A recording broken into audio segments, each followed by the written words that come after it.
Long-term financial goals are usually objectives set for 8 years or more. They allow for higher risk tolerance and the ability to leverage compounding interest. Examples include retirement, buying a home, and funding education. Setting long-term financial goals provides direction, facilitates structured planning, and maximizes growth potential. Clear goals keep you focused and motivated, ensuring you stay on track with your financial aspirations. First, define your objectives, such as retirement savings or purchasing a home. Next, specify the amount needed considering inflation. Set a timeline for each goal. Finally, develop a saving and investment plan aligned with your risk tolerance.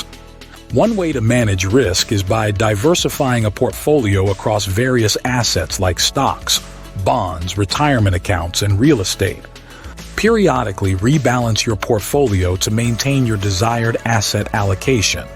Regularly review your progress and adjust for life changes. Conduct annual reviews to ensure you're on track.